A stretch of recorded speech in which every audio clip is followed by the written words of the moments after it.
Welcome to Crafty Beach. This is Julie. I have another mega Halloween video for you today with over 13 projects. Don't forget to hit that subscribe button, the bell to be notified when I post, and a thumbs up is very much appreciated.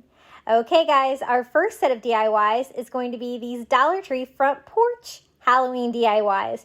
We're going to make that fun wreath, coffin, and Halloween doormat. Okay.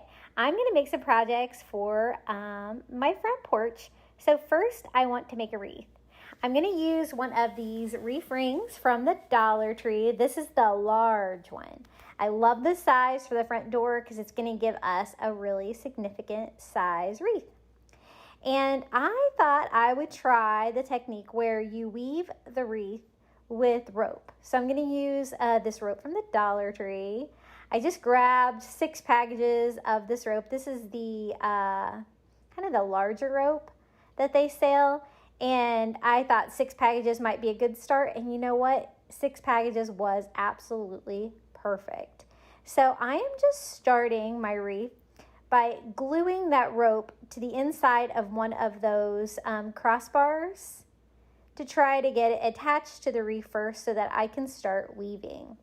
I've seen people do this with different kinds of wreaths, and I thought I would give it a go. I thought it would give me a slightly coastal feel, but I'm going to go really traditional for this Halloween stuff today. My son really loves Halloween. I love decorating for it.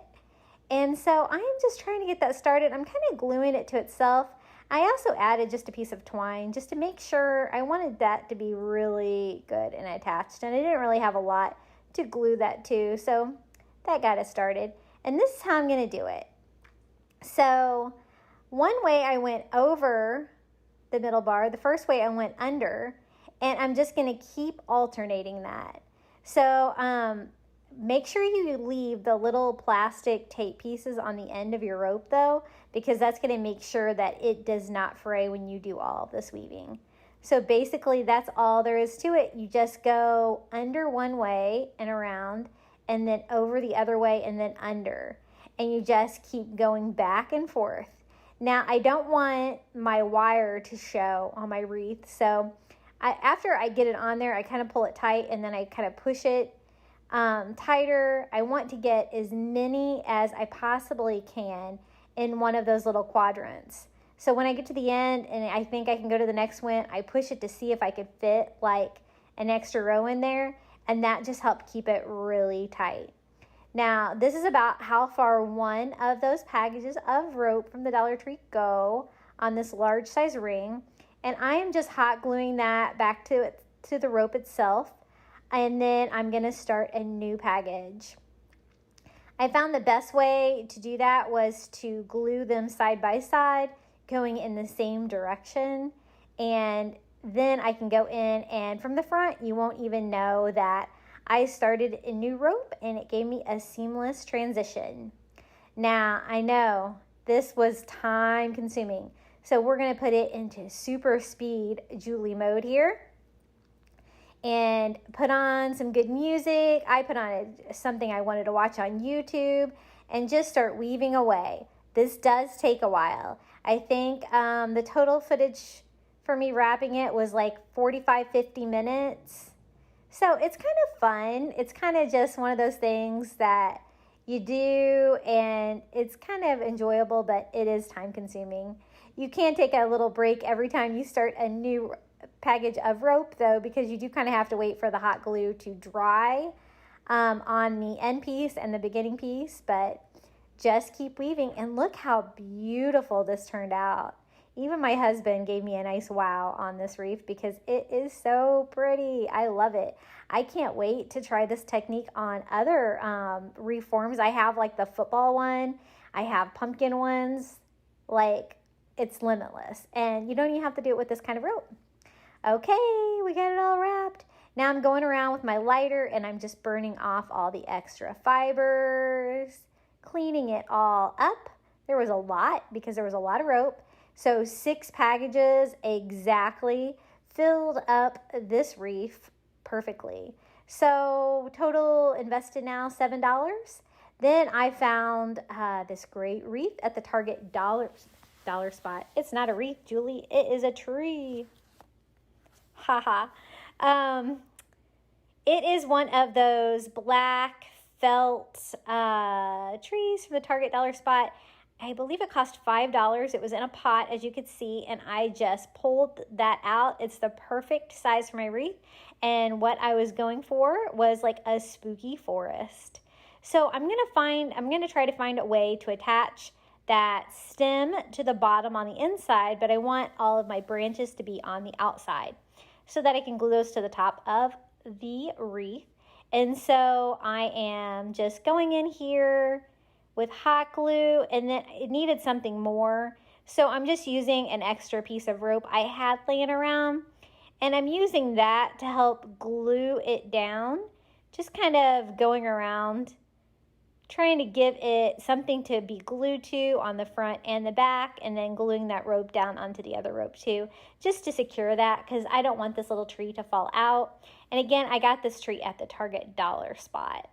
Now at the top here, I've got it flipped over, and I'm just going to use hot glue, and I am going to glue those branches that overlap my wreath, and that's going to like glue it from the top and the sides and keep my little tree in place.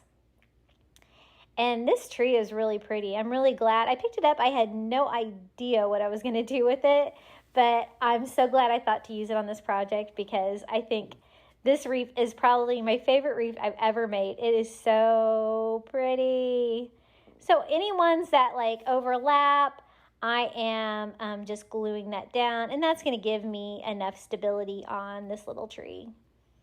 He's not like real hardy. He's kind of a little bit delicate, so I'm just kind of being careful with that tree.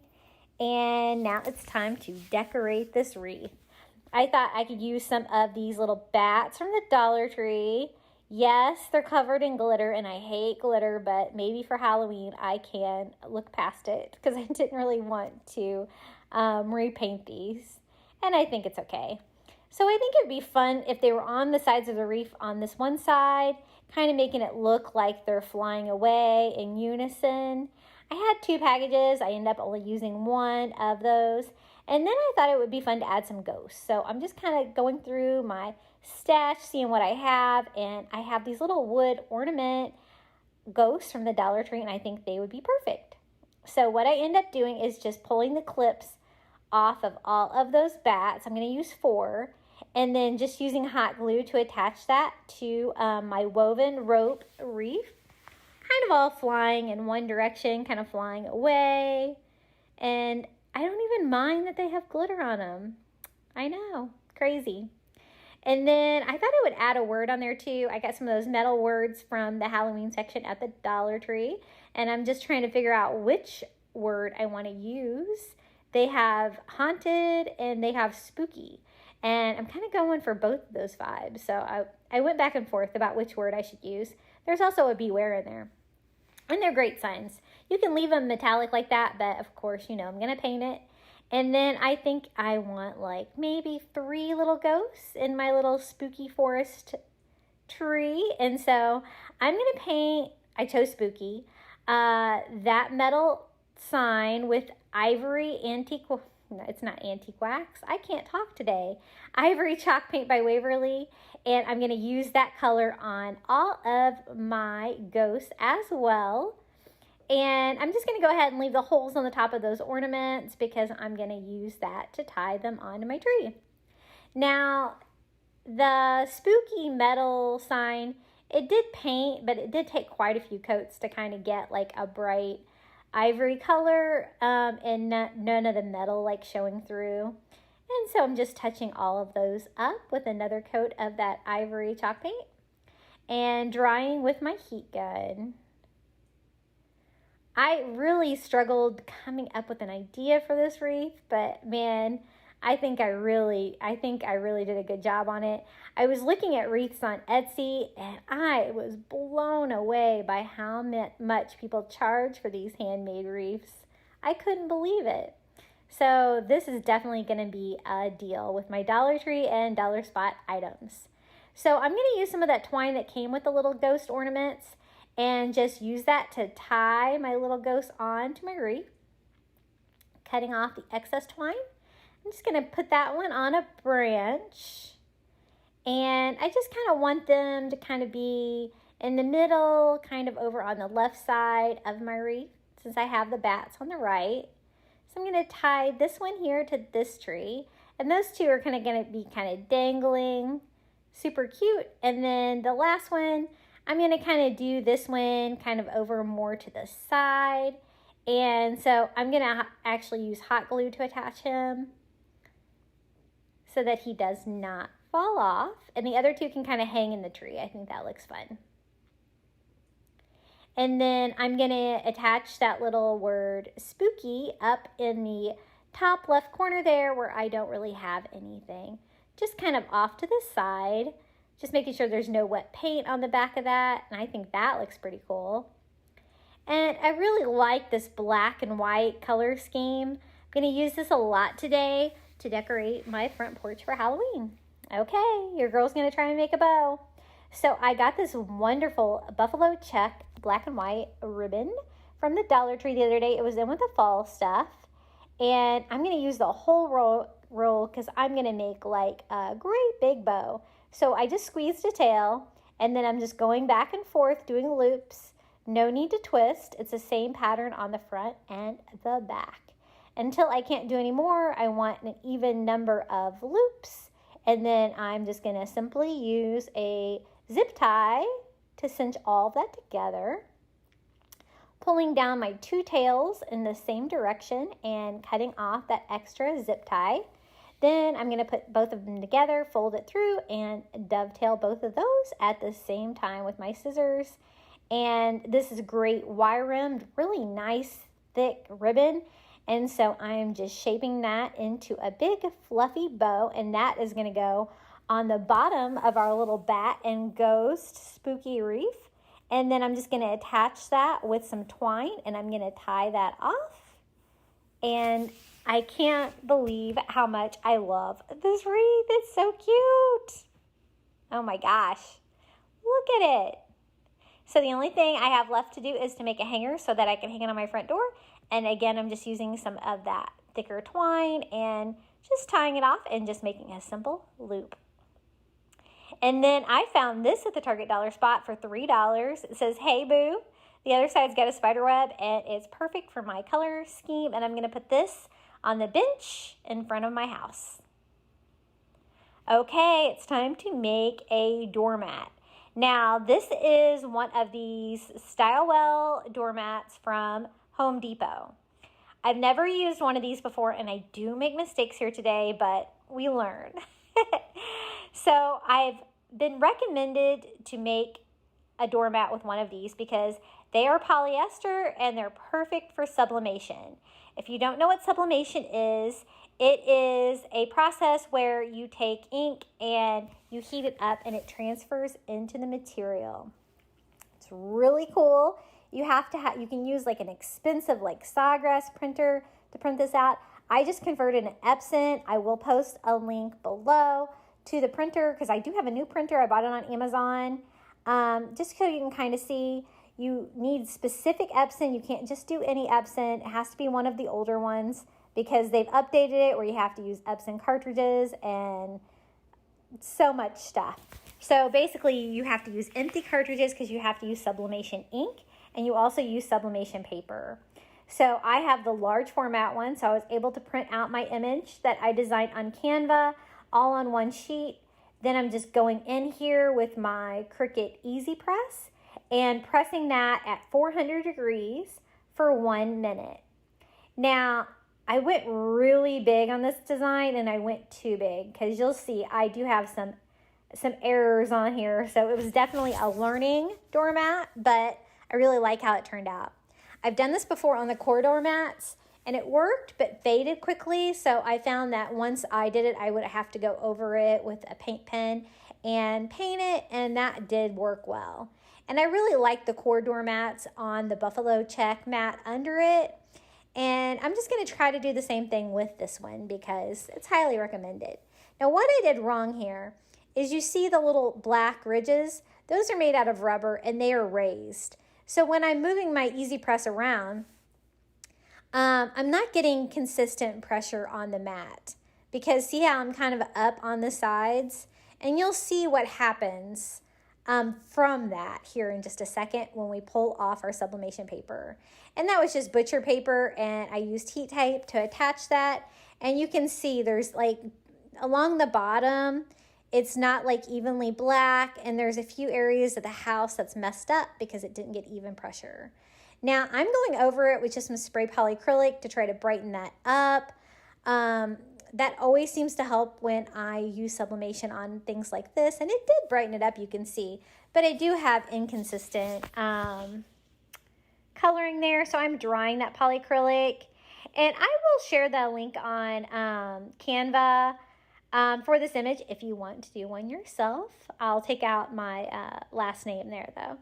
And so to fix this, I am using a paint pen. So you'll see I just went along the bottom, painted the areas darker, and then went over that with a baby wipe to kind of blend it. And you can't even tell I screwed up. Thank goodness. But I love this saying, "Welcome, foolish mortals." I think it sounds nice and spooky for Halloween. And I got this image on Canva as well, and I think it's really fun with a haunted house and a little sign out front I put there with our name on it. And again, I will share this link if you want to use this yourself. And if you don't have a sublimation printer, you could always cut this out with your Cricut and stencil it. Okay, next project. I have a little table next to my front door. Now, I really struggle with the tablecloth, so I found this great fabric at the Dollar Tree, and I thought I would try to make an outdoor table covering with it. First I'm just going to iron it to get all the wrinkles out, but it's a round table, and I hate putting like little tablecloths on it because they blow around, they get wet, disgusting, because I live in Florida. So I went and drew the circle on the fabric, and I'm just going to make the table covering be the same size as my table. That's going to hopefully avoid it from flying around. So we will see if this works. And so I'm just using my fabric scissors and cutting that out the best I can into a circle for the top of my table. Now I want it to be weatherproof. So I'm going to use just some of this clear matte spray paint, and I'm just going to spray all over. It says it seals things, so I'm going to try it on this fabric to see if I can make this fabric like an outdoor fabric to make it more durable, because again, Florida, we get rain.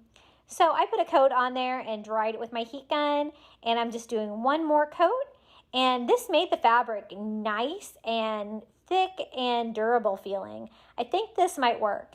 And then to attach it, I'm using duct tape, because what could be stickier than that, right? So I'll let you know if this works or not, but I think this might work. So I'm just going to duct tape this to the top of that table, and I won't have to worry about it. Okay, next project, coffin time. I got these great coffin signs at the Dollar Tree, and I picked up 2 because I thought, hey, I could probably make a little coffin, and that would be a really cool thing to have by my front door. Now, I also got this craft wood at the Dollar Tree. A couple of my Dollar Trees have been carrying these different kinds of craft woods, and I was really glad to see it because wood is super expensive. So great. So I'm just kind of measuring what the sides are, and look, I bought myself a sliding miter saw. This is the first time I've ever used it. I really don't know what I'm doing. I'm not going to miter anything. I'm just going to do some straight cuts until I learn how to use it. But don't worry, I will. I'll play around with it. I'll become a pro maybe. I was a little scared and intimidated by this. It's a big old saw, but it worked so well. It was so easy. I love it. So I'm just measuring and then kind of using a pen for where I need to cut. And then I cut that, make another one for the other size, the same size. And I'm just going to use that craft wood until I have a piece for every edge. Now, on the top and the bottom, I didn't really account for the fact that I needed to make it smaller to fit inside the groove, but that's okay. It all works.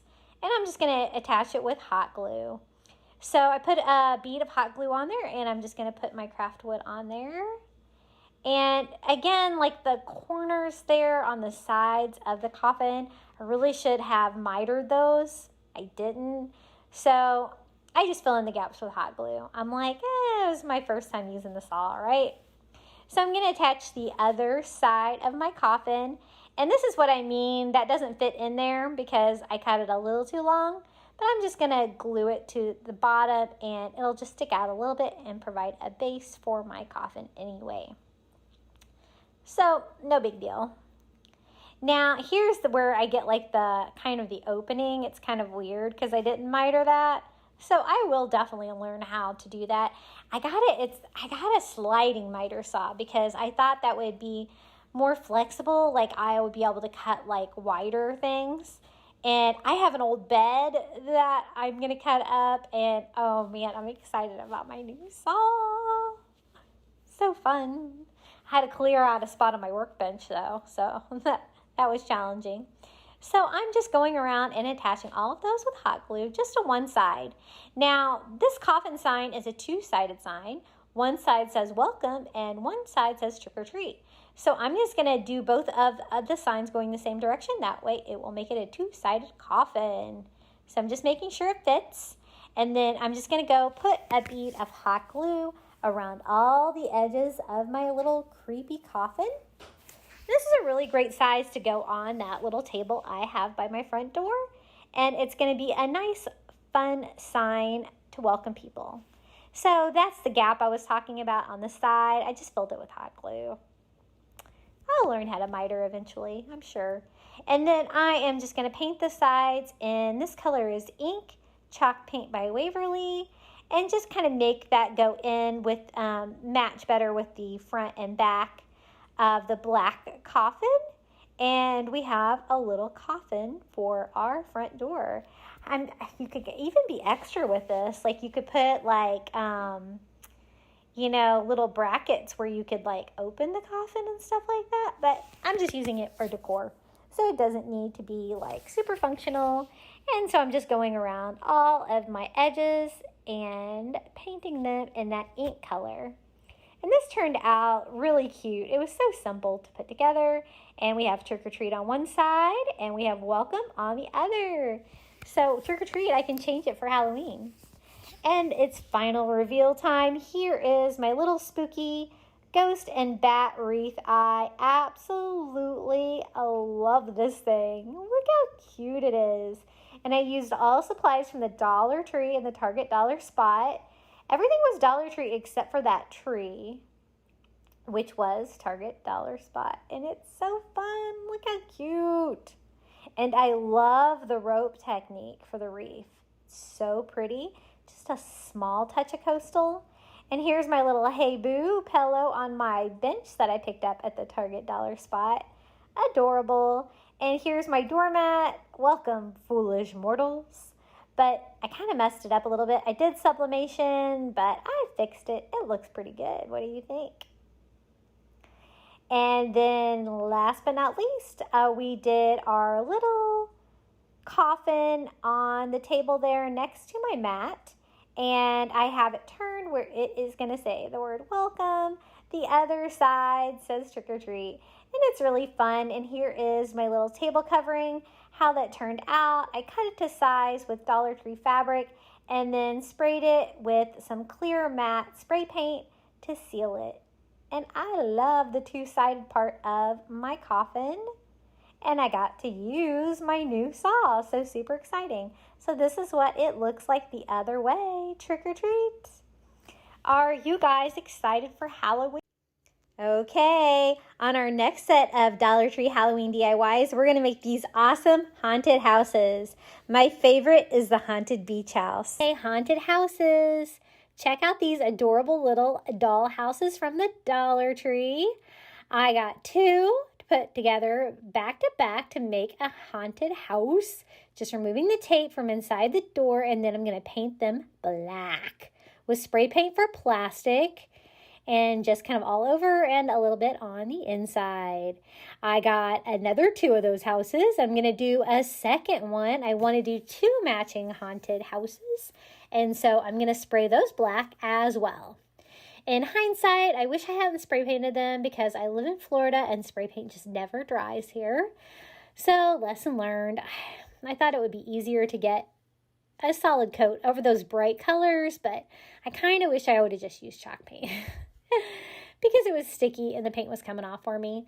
But what I'm going to go in and do is just go in with some chunky brushes in the color Ivory Chalk Paint by Waverly and in that black color, which is the ink, and just go over and dry brush and look at the beautiful texture on the front of these little toys from the Dollar Tree.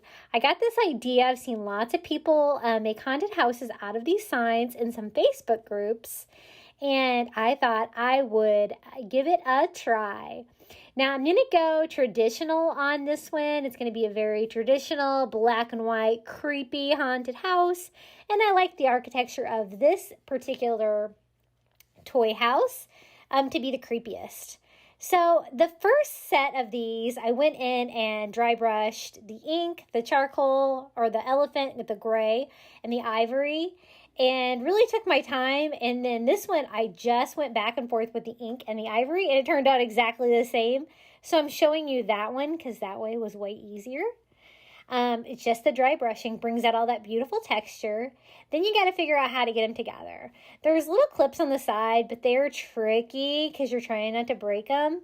But don't worry, if you do break them, you can always just attach it together with hot glue. And I'm doing two fronts back to back and just using some hot glue to secure the roofs to each other, just to make it tight and give us a full house. I didn't want a half of a haunted house. I wanted like full haunted houses.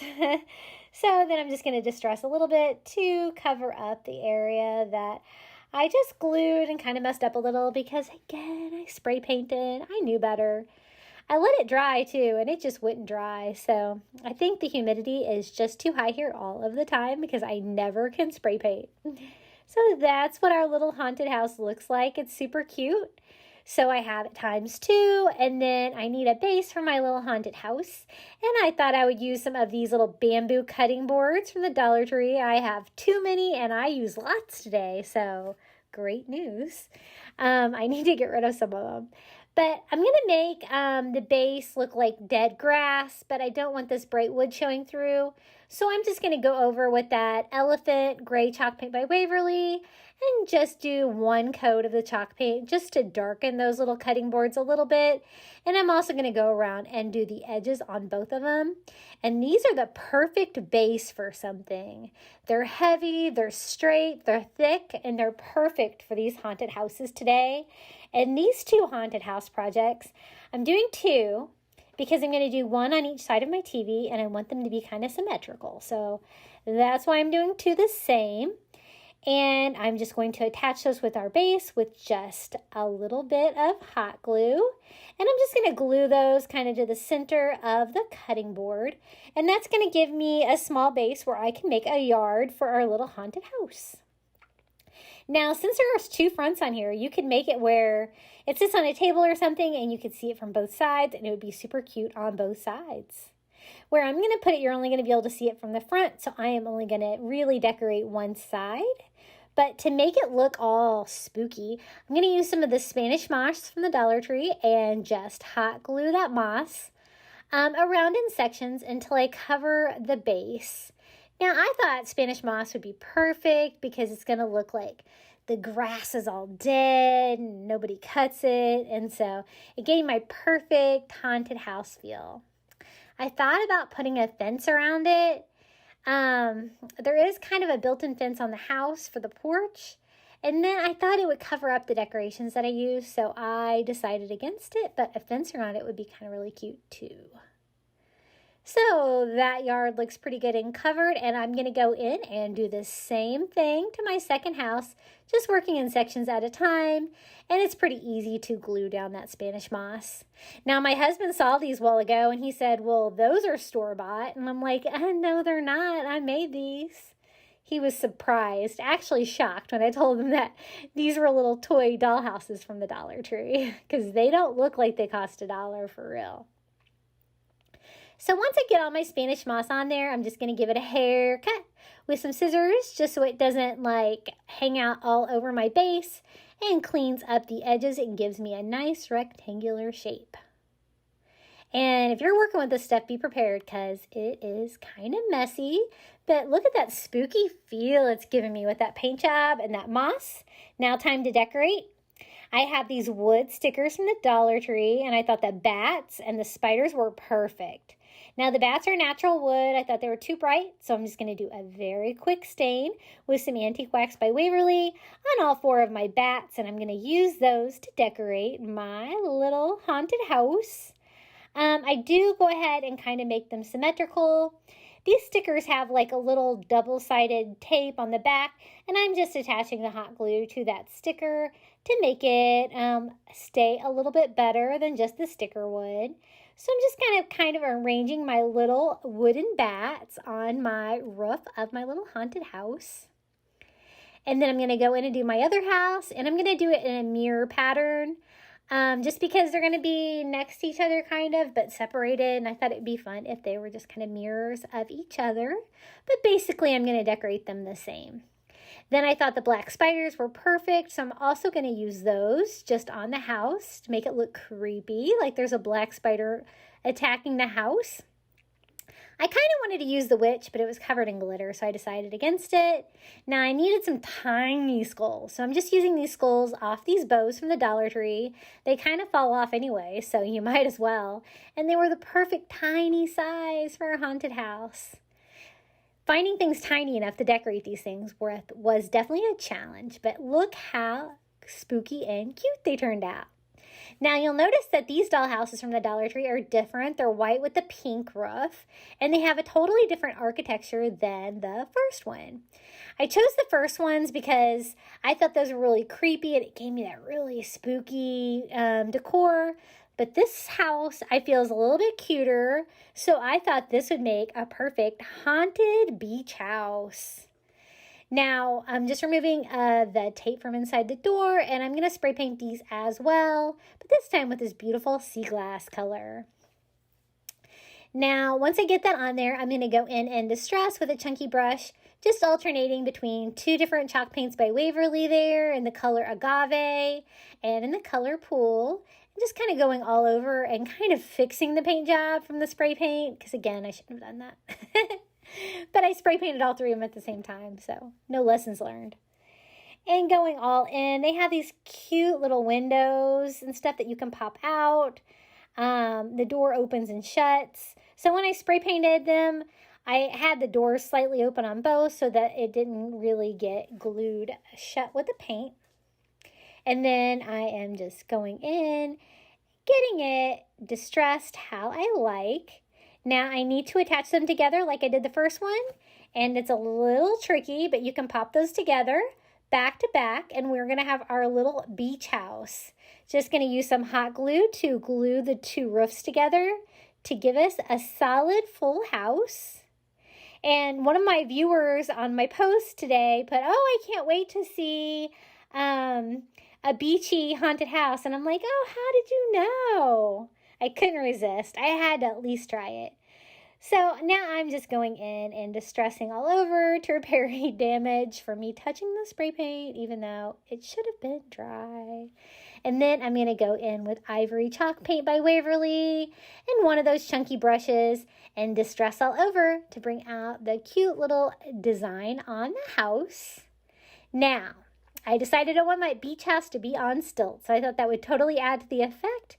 So I'm using some of these mini Jenga blocks from the Dollar Tree and a dot of hot glue and just gluing 2 together. And those are going to be a perfect little stilts for our little beach house. I'm going to use one of these little craft woods from the Dollar Tree. And I'm going to glue one of those stilts to each corner. Basically, I'm making kind of like a little table. And this little wood, art wood that I got from the Dollar Tree, it was the perfect size, almost the same size as our house. So once I get those glued on there, I have my base, my foundation for my house, and I'm going to use another one of those bamboo cutting boards from the Dollar Tree and just attach that little table that I made to my cutting board. And now we have a foundation to put our little beach house up on stilts. I'm so glad I put it on stilts. I think it really added to the effect that it was a haunted beach house. Now we're at the beach, we need sand. So I'm gonna use some of this sand from the Dollar Tree, and I am just gonna go in with some cheap school glue and a foam brush and do a layer of glue all over the bottom. And we are going to cover that with that sand there. And I find a coat of school glue works really well to do the first coat. You can't really do more than one coat with this method, but I'll show you what I use here to get an even coverage of sand. So I'm just spreading out one thin coat all around my stilts. I did this after I attached my stilts because I knew that I wouldn't be able to glue the wood to wood very good if the sand was already there. So this is the spray glue from the Dollar Tree. It's the spray multi-purpose glue. And I'm spraying that on top of the sand and then just sprinkling it with a very thin layer of sand over the top of that. And that's going to glue down my sand and keep it on the little cutting board. Now, I wanted an area where there's going to be a little bit of the water from the ocean lapping up against our beach house. So I'm using some of this tacky glue. I was a little low on it. It was hard to get out, but I needed a really thick glue because I'm going to use these little blue pebbles from the Dollar Tree to try to replicate water like splashing up against one of the pillars of our house. And I want to decorate like the sand and under the house, so I didn't want to go too crazy with the water, but I think this gave me a fun little representation of water because I have a plan. And the only thing that was difficult about this was getting that tacky glue out of the container. But that's about what I want. It's just a little quadrant of a wave. And I'm going to use some of that spray adhesive to keep that down as well. And attach my house to its base with just some hot glue. Okay, it's time to decorate. So this is a pink flamingo lip gloss from the Dollar Tree. It had a crown on the head. All I did was snip it off with a pair of scissors. And I'm using that ink chalk paint by Waverly to make a creepy black flamingo, not a pink flamingo.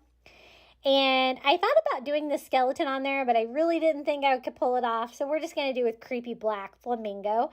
But I do have skeleton black flamingos that I put in my front yard for Halloween every year. And I also thought about doing a mermaid. I was going to do a mermaid skeleton, but it was just too hard. It was too small to paint. So my little flamingo needs some legs, and so I just cut off both pointy edges of 2 toothpicks. And I'm using a bunch of hot glue to glue that to the bottom of it. And he has legs. So that's going to decorate my sand. Now here's my stash. I was dying to find stuff that I could use. And I decided to start making stuff. This is that Model Magic from the Dollar Tree. And I just got the white kind because I couldn't find the color that I wanted. And I end up using a half a package per tentacle. That's right. I'm making like a giant sea monster like octopus coming out of the water attacking our haunted beach house.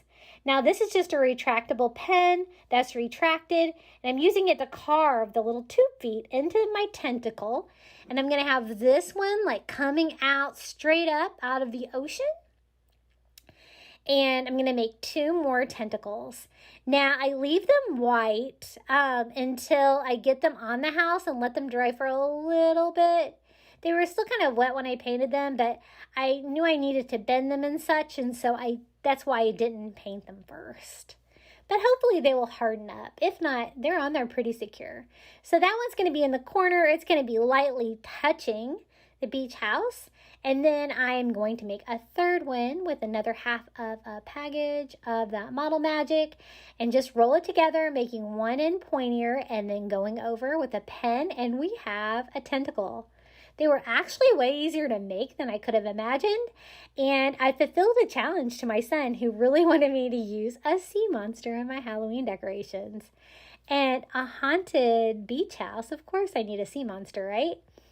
And that one in the front, I have it actually wrapping around the stilt, so it's really cool. And they're so super flexible. I can make it any direction that I want, and I just attach those with hot glue and left those to dry for a little bit. Now, I couldn't find any palm trees or anything, but I found the succulent from the Dollar Tree, and it kind of reminded me of dune grass, and so I'm going to kind of put that in the back of my house with just a little bit of hot glue onto the sand. I thought I needed a car to park underneath my house since it's up on stilts. And I found this little truck at the Dollar General for $2. It's a perfect size. I just pulled the succulent out of the back. And the only thing I have to fix is the color. Whoever painted this thing, it's ugly. But the tires are painted really well and the bed of the truck is painted really well. So I'm just going in with a tiny brush and some chalk paint by Waverly in the color of agave. And we're going to have a beautiful little beachy blue truck for fall at our little haunted beach house. I decided to go all over the bumper, even the windshield, because I really did not like the way it was painted. And just trying to avoid the areas that were good, the brown and the black. And I do get a little bit of paint on them, but I go back in here in just a second with some paint pens, and we are going to touch this little truck up. He was the perfect size. I saw him. I had no idea what I was going to do with him, but I knew that I probably would need him, and I'm so glad I picked him up. So I got it all painted that color. I'm not really going to paint the windshield or the bumper. I'm going to kind of leave it all that blue color. I think it looks really cute, and you can see the indentations. And then I'm just using a light brown paint pen to repair any damage I did to the bed of the truck, where I got a little bit of blue on there, and then a black paint pen just to go around my tires, just to make them look cleaner. And what I'm going to do with my little beachy blue truck is just fill the back of it with pumpkins. I thought that would go fun with my little haunted beach house. And I'm just going to use the little tiny orange pumpkins that are on like the skewers. And 3 of them I think will fit perfect. I didn't like the toothpick stems they had though. So I'm going to use like a thicker skewer here. And I'm just going to use that light brown paint pen to paint a little bit of that brown. And then I'm going to go in here with my fancy dancy miter scissors and cut 3 tiny stems for the top of my pumpkins. And that looked way better. I just put that in there and then just painted the top brown. And we have 3 little pumpkins for the back of our little pickup truck, another little blue truck. And I'm just going to attach those with a hot glue and kind of a random pattern, like they're stuck in the back of my truck. And I thought I would have that parked underneath my house. I kind of want it crooked so that you can see that it's a truck, not just the bed. And so I think that looks really good. And to prevent it from going anywhere, I'm just going to use a little hot glue to attach that truck and our little black flamingo to the sand to decorate the yard of our haunted beach house. Now, it had a hole in the top of the flamingo's head from where I cut off the crown, so I just filled that with a little bit of that model magic that I had left over and just touching that up with some more of that ink chalk paint. Now, to decorate the house, I have this great seashell I found at the beach, and I thought it would make a perfect ghost. So I just do 3 dots with a black paint pen, and I can have a little ghost shell peeking out of a window. And then I thought I could make a shell spider with this black shell I found at the beach and a little spider from the Dollar Tree. I want it to be kind of match more, so I'm using that ink color just to darken up my shell a little bit, and we have a shell spider. I love both of those. I think they're so much fun. And I think that's enough decorations for our little haunted beach house. Now, I got to looking at the little house, and it was a little bit too pretty. It looked like a beach house. It didn't really look like a haunted beach house.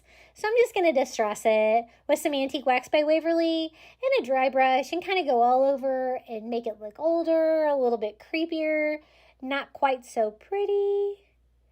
And just go around all 4 sides of our little house. And that definitely made it look a little bit creepier because it's a haunted house. It has to look a little bit creepy, right? And I plan to have like the shell peeking out of a window as a ghost. So I'm just going to attach that with a little bit of hot glue peeking out of one of the top windows. That turned out so fun. And then I'm going to have the giant shell spider like attacking the top of our little haunted house. And so I will just attach that to the top of our house with hot glue as well. Once I get that little ghost in the window just the way I like it. And this was so much fun. I love those 2 projects. They're so coastal and they're so fun.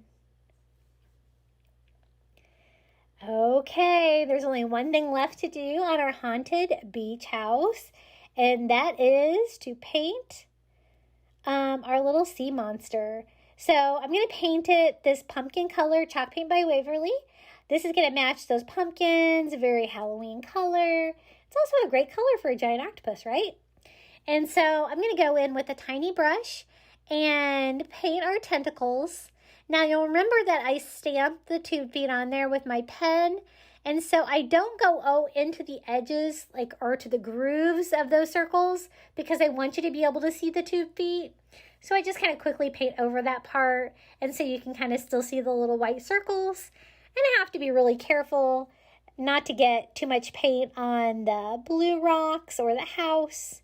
And so I kind of just take my time and go around and paint our little tentacles orange.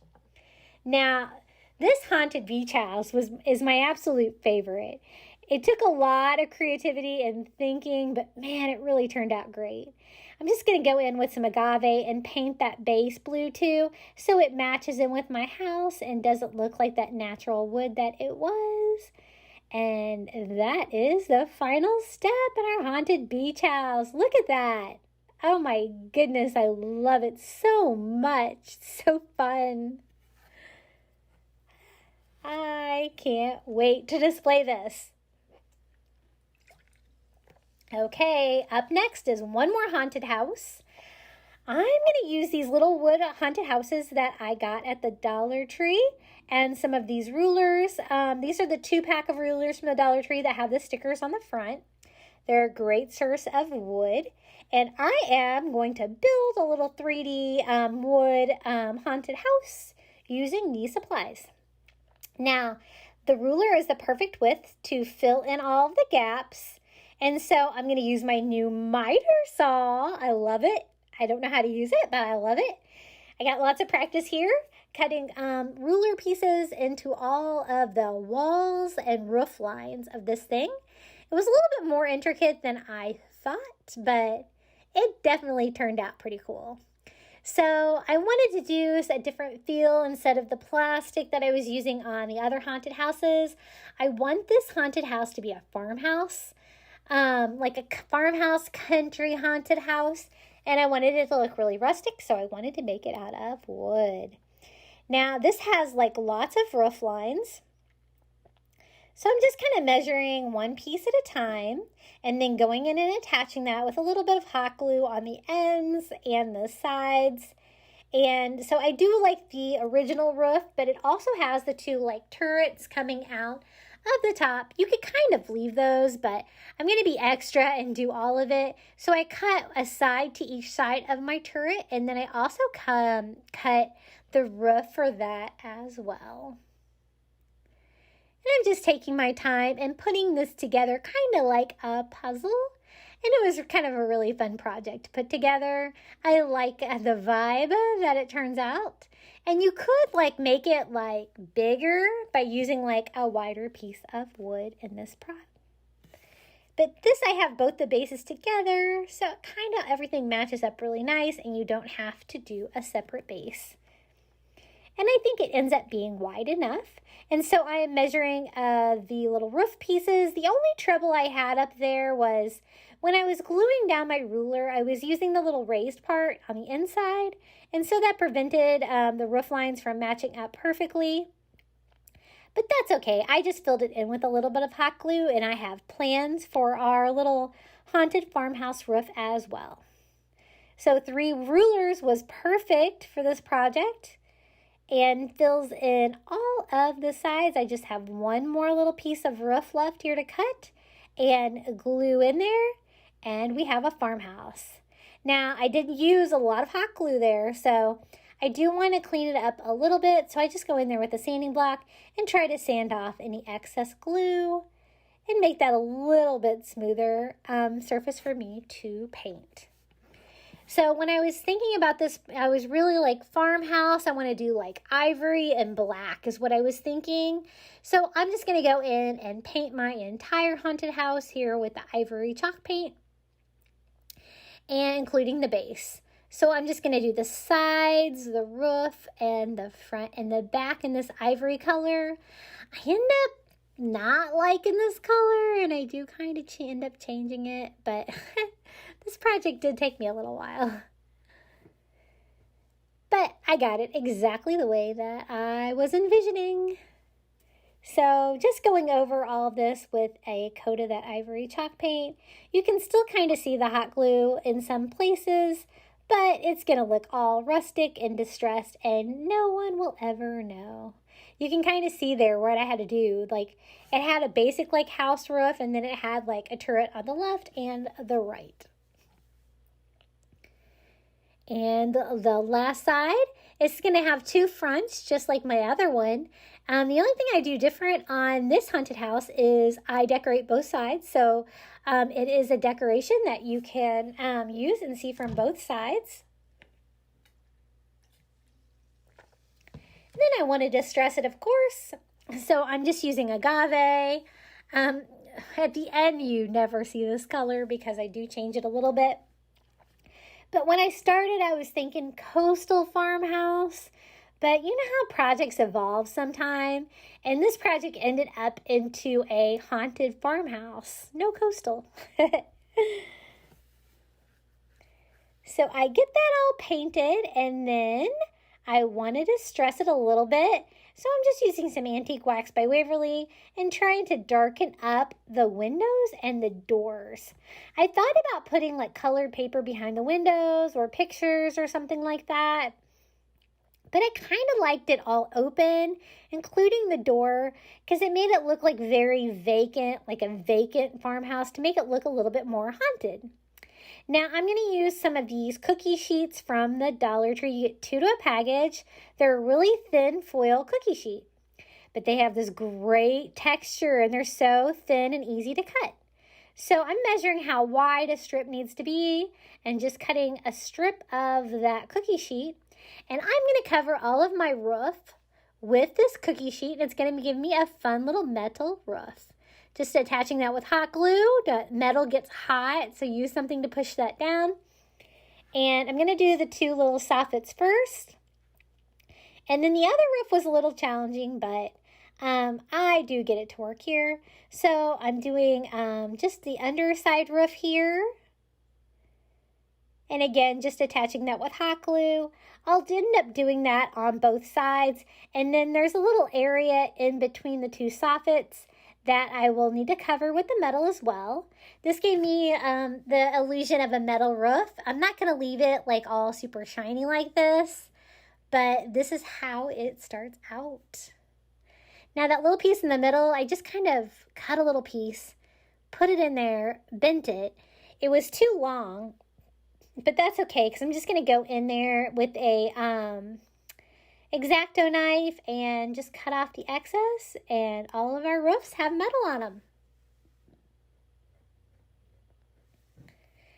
And just trimming that up, and here we go, another bamboo cutting board for the base. It's a perfect size for haunted houses, people. But I want to cover it with some burlap, so I'm using just this big burlap roll that I picked up at Walmart. And I'm going to attach that with a little hot glue on both sides of the bottom. It's almost the exact width of our little cutting board. I thought this would look very country, kind of like hay, kind of like dead grass, for a foundation for our little haunted farmhouse. Now here I am distressing the roof. I told you I wasn't going to leave it all shiny. So I'm using a chunky brush and antique wax by Waverly and very gently sponging that with a paper towel, because I don't want to take all of the antique wax off the metal, which would be really easy to do. I just want to leave a nice like little rusty texture. So I'm going to attach our little haunted house to our burlap board, just kind of in the center. And then we can work with decorating this thing. I found these little mini hay bales at the Dollar Tree. I get them on there and then I'm like, oh my gosh, I don't like the color of my house. So I make a custom color. I use ivory, cashew, and even a little bit of that maize yellow, because I want the house to be the same color as these pumpkins. And I wish I would have grabbed them before, because then I would have known that I was in kind of a way, it was way too white. So I go in and I painted my new custom color, go in, quickly distress it as well. And I like it way better. It matches my pumpkins, which is, I just didn't want a lot of different colors of white, and I didn't want to go in and paint all of those pumpkins. It's a lot of work.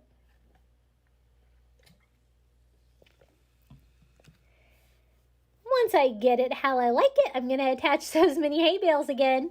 They're the perfect size, one to go on each side of the door. So I do both sides because, again, I'm going to do like a two-sided haunted house on this one.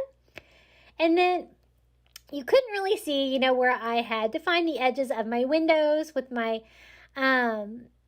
antique wax before. So I decided to do it with a black paint pen and do like a sloppy outline on all of those to kind of bring those out a little bit and make them look a little bit more farmhouse.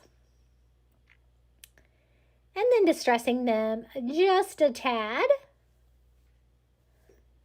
Okay, here's the little pumpkins. They have wire on the back. You get 4 to a package at the Dollar Tree, and these are the perfect color and size for this project. And I thought I would just group some pumpkins on both sides of our little coastal farmhouse. And then I will use a couple of them for jack-o'-lanterns as well. I decided I want 3 on each side. I'm going to put 2 up against the house and 1 kind of out a little bit, making it symmetrical and just attaching those to my burlap with hot glue. And then I'm going to do a jack-o'-lantern for both sides of my house, just using a Sharpie and drawing on a very simple little jack-o'-lantern face. I thought that looked very farmhouse Halloween. And just another little cute detail to this little haunted farmhouse. So we have 2 little jack-o'-lanterns. I found the Sharpie worked better than the paint pen because I had more control and more of a finer cut. Now, again, I was having trouble finding things small enough to decorate this with, but I have these little Halloween rings from the Dollar Tree that have the bats, the skulls, and the spiders. And the bats are perfect. I just cut off the ring part, and I'm attaching those to my farmhouse with just some hot glue. I'm not going to use the skulls or the spiders just because they're not really the right colors that I want for this project. You get a million of those in a bag for $1. What a deal. And I found a couple other little things here. I'm going to do a little ghost peeking out of a window. So I'm going to use one of these little stickers from the Dollar Tree. And I am just going to attach that with hot glue to the inside of the window. It was a little tricky getting in there. Probably would have been better to do this before I put it all together, but I eventually get it in there, and we have a little ghost peeking out. If you don't have the sticker, it'd be really easy to make this because a ghost face is just circles. And then I thought it would be really fun to attach some of these little black rats. I got these in a multi-pack for $1 at the Target dollar spot. They're big, but we can have a big creepy black rat to go with our bats. I attach a second bat to the back, and now I'm making a sign for the front, just using a popsicle stick, and I just cut it really jagged along the edges. It kind of split the wood, but that kind of added to the effect, and I just do that in the same color as the house, that ivory color that I mixed.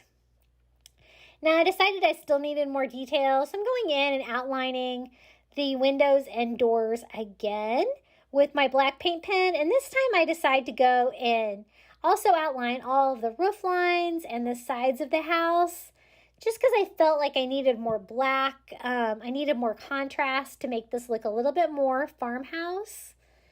And just a sloppy outline. I want it to look rustic. And I'm glad I did that. I think it definitely helped.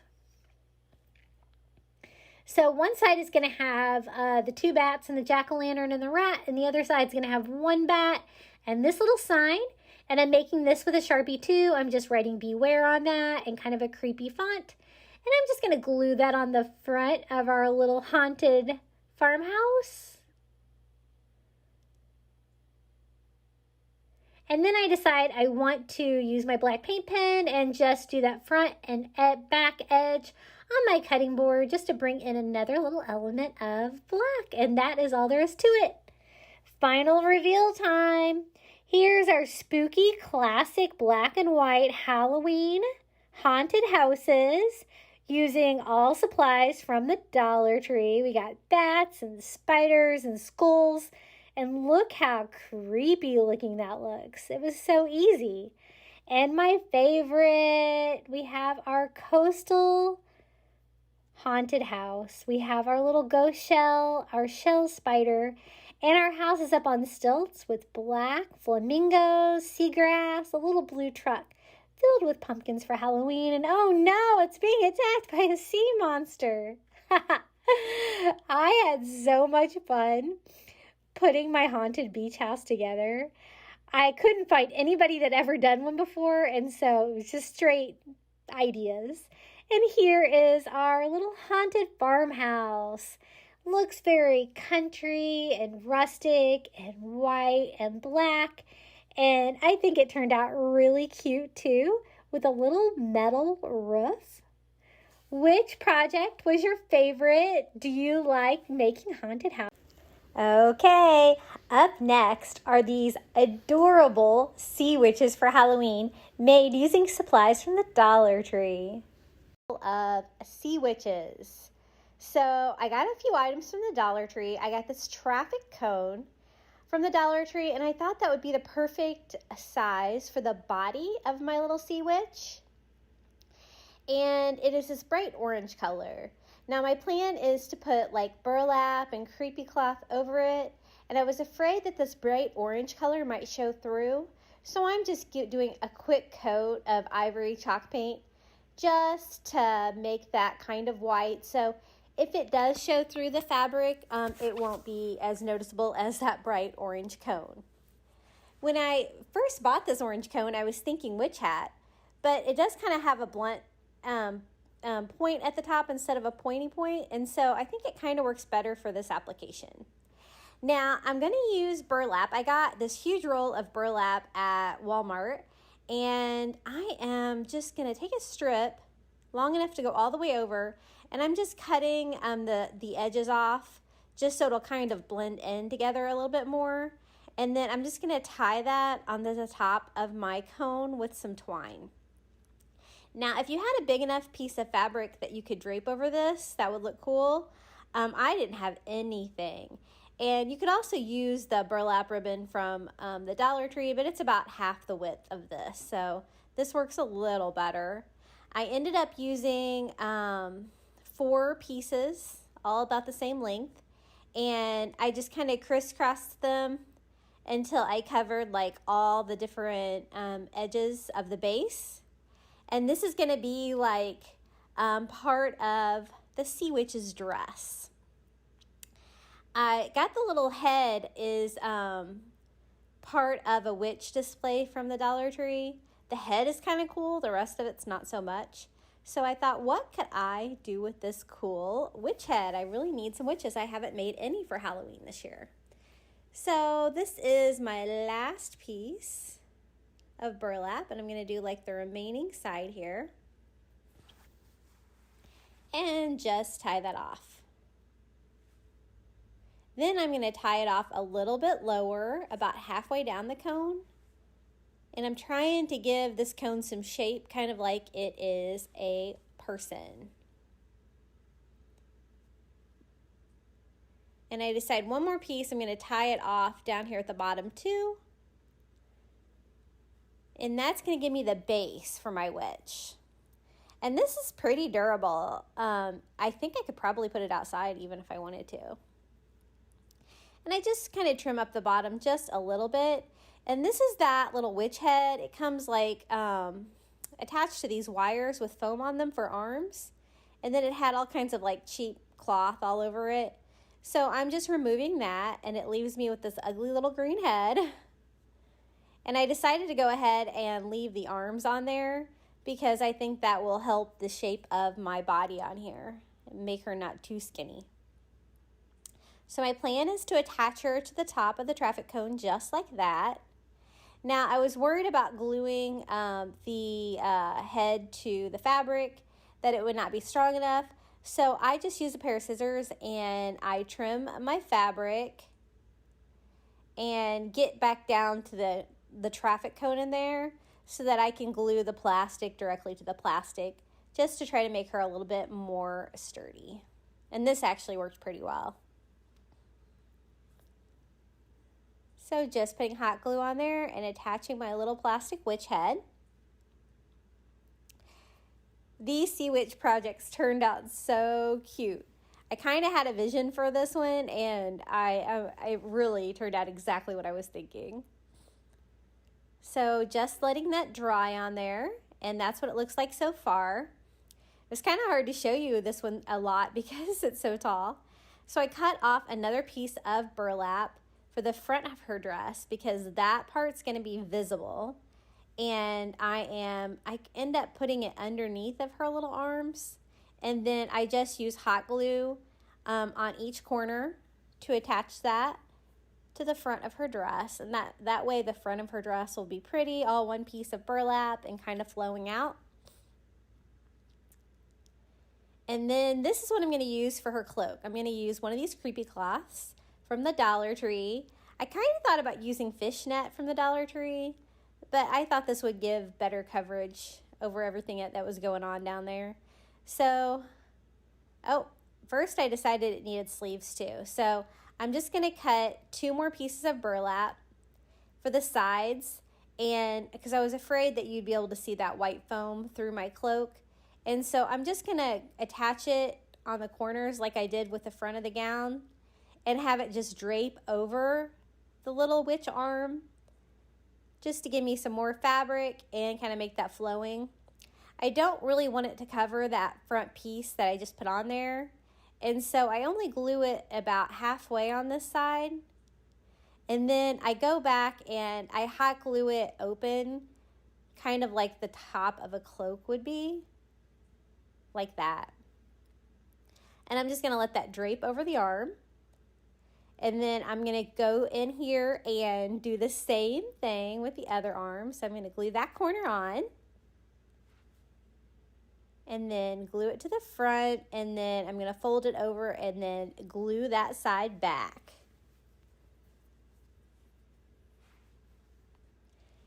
And she's starting to come together. I do use a little bit of hot glue on the foam arms just to make sure that it stays on top of the arm. Just a little bit. And I'm just basically making kind of some pseudo sleeves for her cloak. And then now I'm going to use that creepy cloth and I am going to put it over the top of the burlap. And that's going to be the cloak to go over all that burlap. So I just go ahead and put it around her shoulders, lengthwise, like it's kind of a giant rectangle of the creepy cloth. And then I'm just going to kind of pull it in front like it would be for a cloak and kind of arrange it around her. I'm going to use a little bit of hot glue on the back of her neck to glue that creepy cloth on. And then a little dot on each side of that collar. So that'll stay on the front of her dress. And this project, I just kind of went with it. I kind of had an idea what I wanted, and then I just kind of built her without like a lot of a plan, and I was really impressed with how well she came together. So I'm just using a bead of hot glue to attach some of that creepy cloth to the seams of that front piece of the burlap that I used, so that it's not all willy-nilly, it won't go all around. And then I had a little bit too much of the creepy cloth, so I kind of figure out how much I need, and then I'm just going to trim off the excess.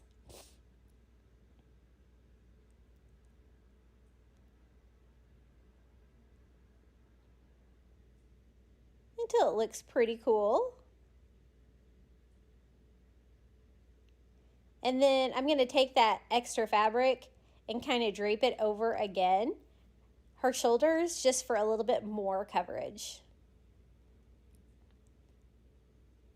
And I'm just going to attach that to the other creepy cloth that I put on there, just on each side.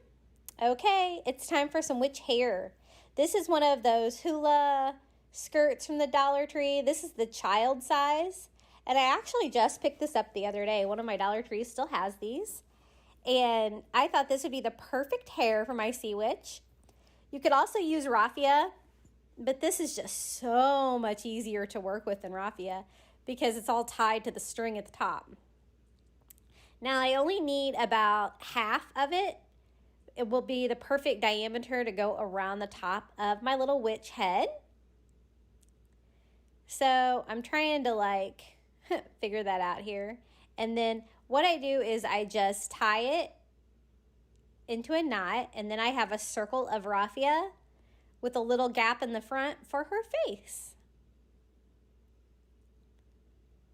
So once I get that measured, I'm going to give her a haircut, cut off a little bit more than half, and that'll be about the right length of hair for our sea witch. And I'm just trying on her little wig, and I'm going to attach that to the top of her head with hot glue. And I love these little grass skirts from the Dollar Tree. I actually end up using the rest of it in my next project. Okay, she needs a hat. So I picked up this little tinsel witch hat at the Dollar Tree that's covered in this black tinsel-y stuff, and I'm about to make a mess here.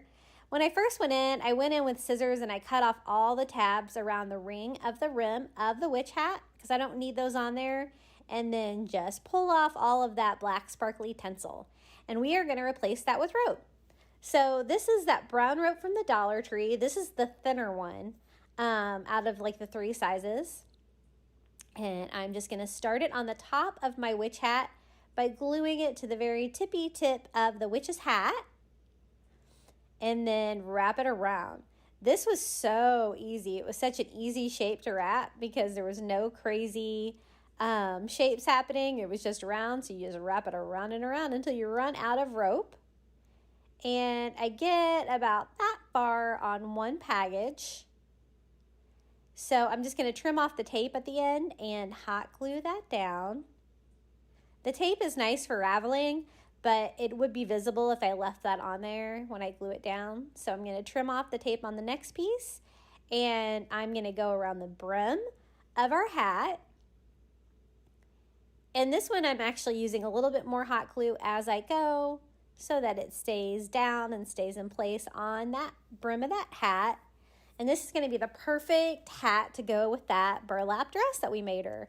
And this hat is the perfect size for that little witch head. So I go until I can't really see the plastic anymore that is over it just a little bit. And then I'm going to trim that and glue it. Now, when I tried this on her, you could still kind of see the underside. You could see the plastic cage underneath. So I do have to go in and do the brim too. But first, I'm just going to give it a quick lighter and just burn off any excess fibers. And then I'm going to make sure that I don't go too close to the inside because I don't want it to be the wrong size for the witch now. But I'm just going to do more rope, just gluing around and around until I cover up the plastic underneath the brim of the witch's hat so that you can't see that. And this turned out really, really good. When I bought this hat, of course, I thought I was going to wrap it in rope because I love doing that with these cages. I think it makes any cheap Dollar Tree product look more high-end. And I'm glad that I was able to make it a functional hat as well. That's even more fun. So I end up using most of that spare rope that I had and just glue that down. And we have a little witch's hat. So it's time to try it on. It works. And I'm just going to put hot glue along the inside of the rim and hot glue that to the top of our little witch's head. Okay, she needs a broom. Every witch needs a broom. So I'm going to use just a dowel I had from the Dollar Tree, and I'm going to stain it brown with some Antique Wax by Waverly and wipe off the excess with a paper towel. And then I'm just using one of those little cinnamon sprig things from the Dollar Tree for the end of her broom. I just cut off my dowel to size, and I removed the little rope at the top of the cinnamon sprig, and I'm going to attach my dowel to the cinnamon sprig with just a little bit of hot glue. When I saw this cinnamon at the Dollar Tree, I thought, oh, that looks like a witch's broom. And so I'm going to further secure that with some twine. I'm going to glue twine around the base of the cinnamon there and then glue that onto part of my dowel because This was definitely not a sturdy connection on there. I don't know if I didn't let it dry good enough, but this definitely helps secure the broom pieces together, and it'll smell like cinnamon too, so that's a win-win.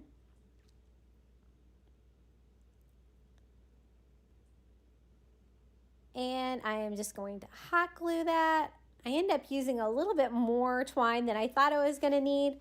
I just kept kind of wrapping it until it felt like it was secure and that it wasn't going to fall apart. And that gave me a little nautical touch on my broom, but it's just something really subtle. She is really coming together. So I'm going to put her little broomstick in her hand or her arm just by hot gluing it to the creepy cloth on her arm there, and just kind of having the broom part be at the bottom. Then I thought she needed a little beach, so I'm going to attach a seashell that I found at the beach with hot glue to her hat, because this witch likes to hang out at the beach. And I'm going to give a little button for the top of her cloak. And then for the finishing touch, I'm going to hot glue a little starfish from the Dollar Tree to the bottom of her dress. And that is my last starfish from the Dollar Tree. I should have bought more this summer. And she is complete. Wait till you see her in the final reveal. She's so cool. And I decided she was a little shiny on her little plastic face. So I do give her a little bit of a makeover here with just some matte Mod Podge, just to kind of tone down the little bit of shininess that she had in her nose and kind of give her like a skin complexion. And I think this helped a little bit, but it's totally not necessary. It's probably me being a little bit more extra. And I just put that Mod Podge on there and glue it. I ended up doing 2 coats. And her little facial is done. She's so cool because she's kind of creepy as well. Okay, so I decided I wanted to do I guess a witch hat wreath. With the same kind of theme. And so I'm using one of these witch hat wreath forms from the Dollar Tree, and I'm wrapping it with Dollar Tree rope. This is the larger of the rope sizes from the Dollar Tree, and I am just wrapping it around the brim. Now I was kind of squeezing it as I went, and it was making it a little bit skinnier, and so I did have to cut off that little bracket in the middle that was making it a little bit wider. And then I just keep going with rope and wrapping all the way around, hot gluing the ends. I almost made it to the end, and just wrapping that with the rope. Now, initially I thought I might wrap the whole thing in rope, but I thought that might be a little excessive. So I end up using some of that burlap that we used for the other sea witch. And it's not quite wide enough, but I think I can make it work. I'm going to attach it with hot glue to the back of my witch hat brim there. And then I'm going to wrap around the edge, the finished edge of my burlap, on that wire on the side of my witch hat. And then I'm going to pull that fabric over and just hot glue that to the back of my brim. And then what I'm going to do is I'm going to use another piece of burlap to fill in the remaining spots. I'm just cutting off one side of each so that those two open ends of the burlap kind of fade together more, like they're more like one piece. And I'm attaching that to the back of the witch's hat there with hot glue as well, pulling it under and through. And then I'm just going to glue that on to the back of the wire like I did the other side. Just going to have way more excess fabric on this side. And in hindsight, I wish I would have used maybe some fabric under it or maybe 2 pieces of burlap, because you do kind of see through it a little bit, but that's okay. And then I'm just using my fabric scissors to trim off the excess fabric. And I have a bunch of these witch hat wreath forms, and this is the first one I've used. I was thinking about they're the perfect size for a Christmas tree, and I was thinking a sailboat. I keep thinking of different uses that I can use for these, but this one I wanted it to be a actual witch hat. So you can kind of see the wires through the burlap, which did kind of irritate me. On the camera, you can't see it as much as you could see it in real life, but you'll see what I do about that here in a minute. And then just to border the witch hat, I'm just going to use more of that rope, and I'm just going to hot glue that all along the edges of our witch's hat. Just one piece. I'm going to go up to the top and then just bend it and bring it back down and hot glue that rope all the way down to the base. Initially, I was thinking about weaving it, but it doesn't really have enough wires at the top to really give me a very cool like weaving pattern. And then I thought I could wrap the whole thing with rope, but man, that was going to be a lot of rope. So this is my solution. I go in with just some of this burlap ribbon that I had from the Dollar Tree that was already cut in half from a previous project, and I'm just cutting little pieces to go underneath the little wire, and it does help disguise it. You can see the burlap through it now instead of the wire, but it did make it a little bit better for my eyes.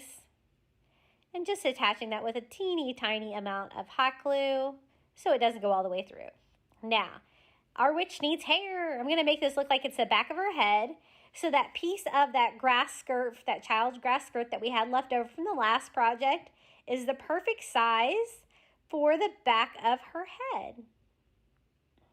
I do try to tie that off at one end. It does end up coming off, but I'm like, okay, whatever.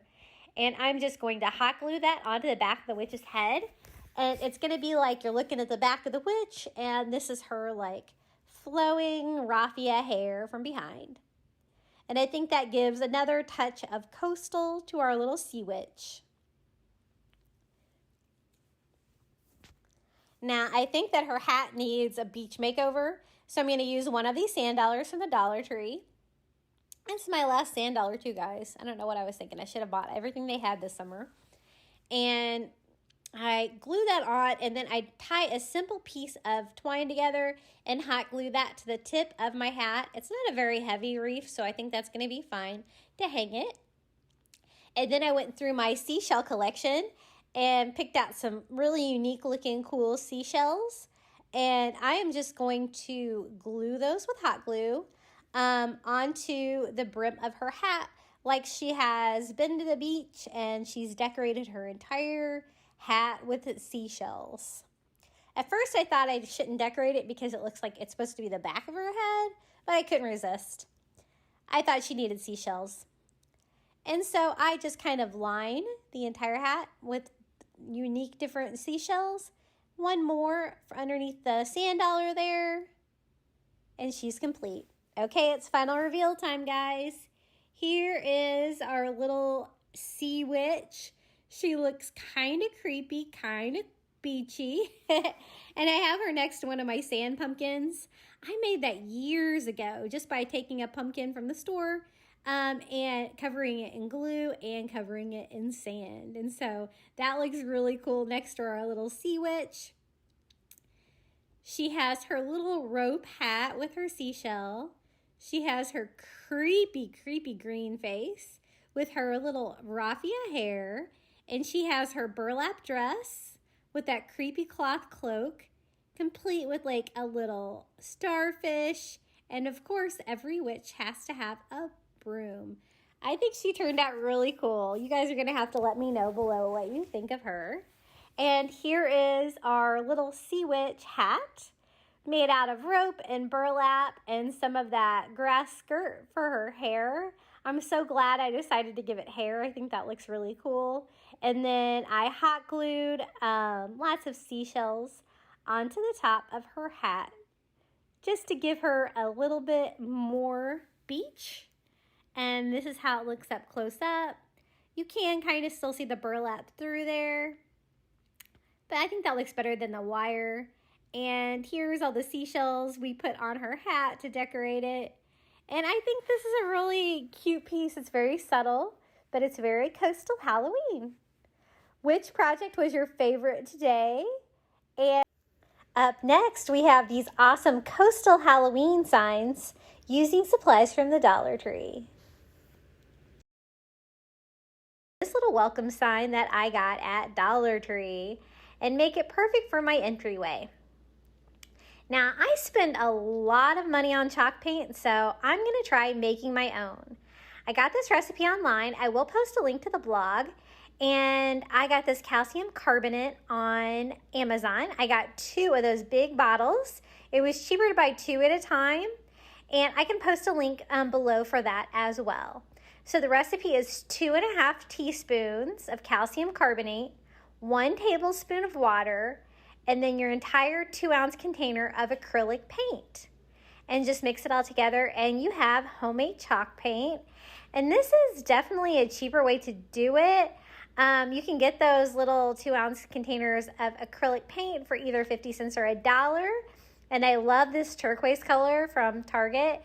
And I'm at Target every day because I'm a shopper. So I like the fact that I can pick it up at Target and not have to go to Walmart too. So I was really impressed with this homemade chalk paint. So I'm not going to do anything with this side of the welcome sign. It was kind of a cute sign, but I'm going to cover it up with just some cheap contact paper from the Dollar Tree. The only thing I didn't really like about that welcome sign is that it had glitter all over it. So I'm going to pull the rope out of the back and the staples, and the back is now going to become the front of my sign. So I'm just using a sanding block from the Dollar Tree and going around the edges and peeling off the excess vinyl. And then we'll have a nice finished back on this. You could have just let it be a 2-sided sign, but I'm going to frame this out a little bit, so it probably would not work for that. And I have this plain surface here on the back of my sign, and we are going to paint it with that homemade chalk paint. It took about 2 coats of this chalk paint in this turquoise color to cover, which is about exactly the same as it would with regular chalk paint. I really think this is like the same consistency and like the same coverage that I get with chalk paint. So I'm going to be trying this a lot. I think I can save some money on some paint for sure. I am always looking for more economical ways of doing things. Now, these signs from the Dollar Tree are so thin, especially the long ones, they like to bow. And so you'll see that I keep trying to straighten it out. Like the more I paint it, the more like it bows. I'm sure if you've painted a Dollar Tree sign, you're familiar with that.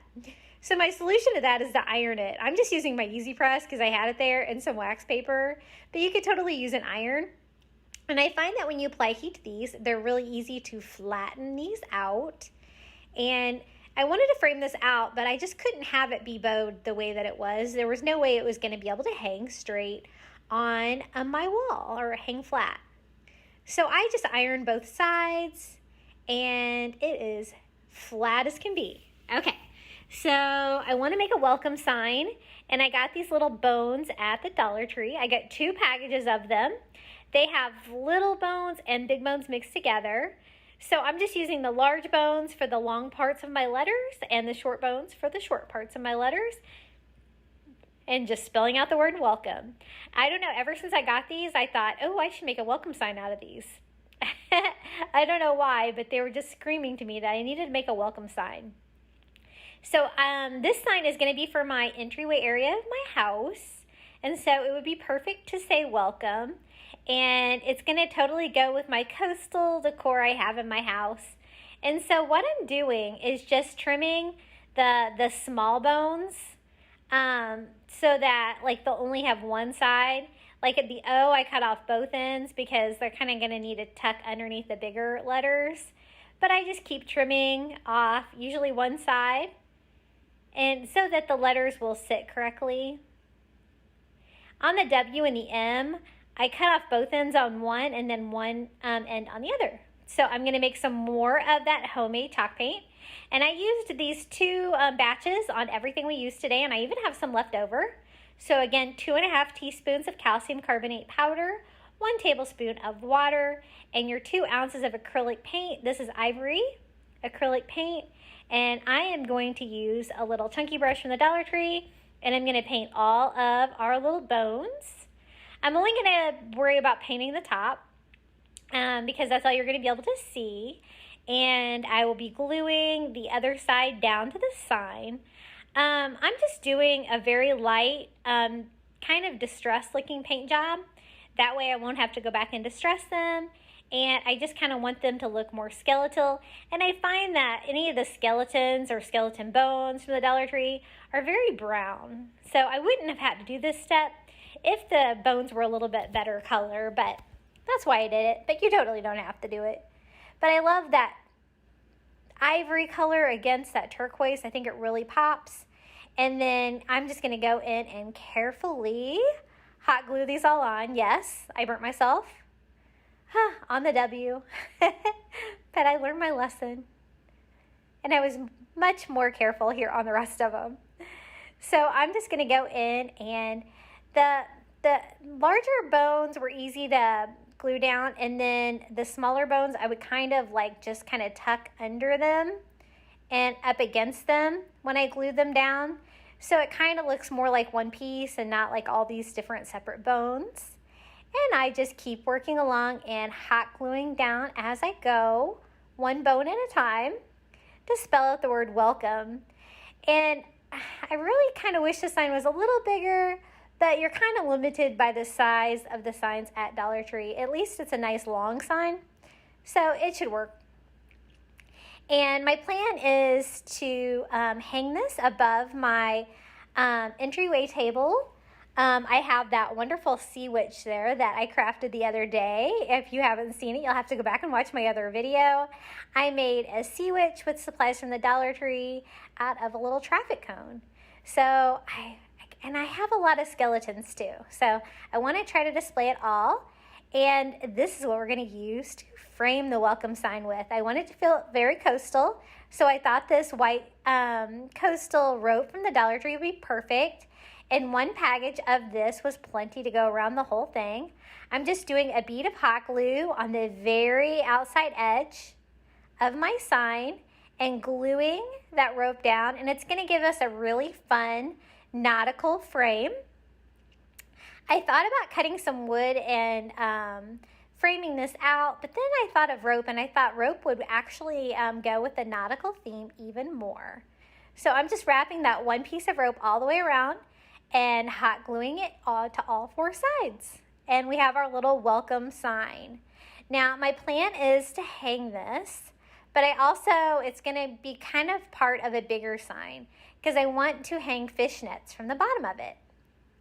So once I get all of my rope glued on there, I'm going to just go ahead and make a simple hanger for the back. I'm just going to use some twine. Just going to try to figure out where the center of my sign is. I'm going to glue it low because I don't necessarily want it to be seen because it is a different kind of rope than the border. Whenever I glue these to the back of the signs, I always like to glue a little piece of burlap ribbon or fabric onto that too. I find it helps to keep the hanger on there a little bit.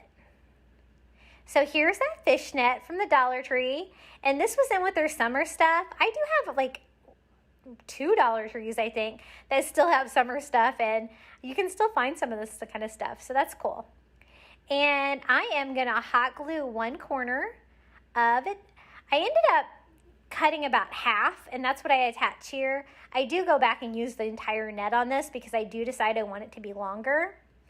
And I'm just kind of gathering it on each side of my sign and gluing that on. I'm also using some burlap to help glue that down. And then I cut it off here, and I want it to be like longer on one side and kind of draped like a fishing net would look, and not just straight down. And my plan is to hang stuff in the little fishing net to go with my little welcome sign. And that's going to go with my coastal Halloween theme. So I'm going to kind of pull this corner back up here and glue that down. And I'm kind of arranging as I go. And that's what I ended up with. And I did add to that. I just tied more on. Okay, the next DIY are these great skeletons from the Dollar Tree. This is the little seahorse that they have at the Dollar Tree. I love it. And I'm just painting all over with that ivory chalk paint that we made and a chunky brush. I'm not really worried about the brown parts inside. I think that'll add a little distressing to it. But again, these are just too brown and they need to be, I think, whiter. And so ivory is perfect for a skeleton, I think. So I'm just going to paint that little seahorse all over. And then I'm going to go in and do the same thing with these, one of these little mermaid skeletons from the Dollar Tree. I was so excited when I found both of these at my Dollar Tree. How perfect for my coastal Halloween theme, right? And I'm going to go in and paint both sides just because if I want to reuse these later, I don't want like half of a painted skeleton for sure. And so I'm just going to paint them all over. Again, on this mermaid, I'm not really worried about like inside the rib cage. I kind of go in there a little bit with the ivory, but any brown that shows through is just going to make it look a little bit distressed, which is cool. That's what we're going for.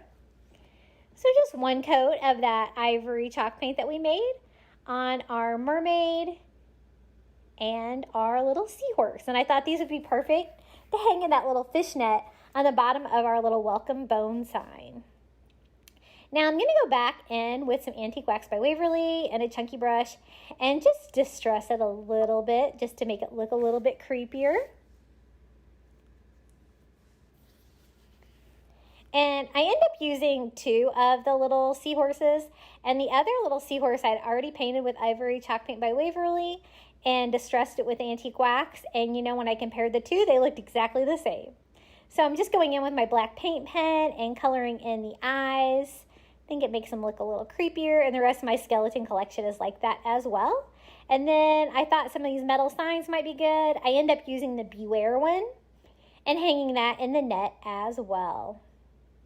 Once I paint those black, I do go back in and distress it with a little bit of ivory, just so it's not quite so extreme.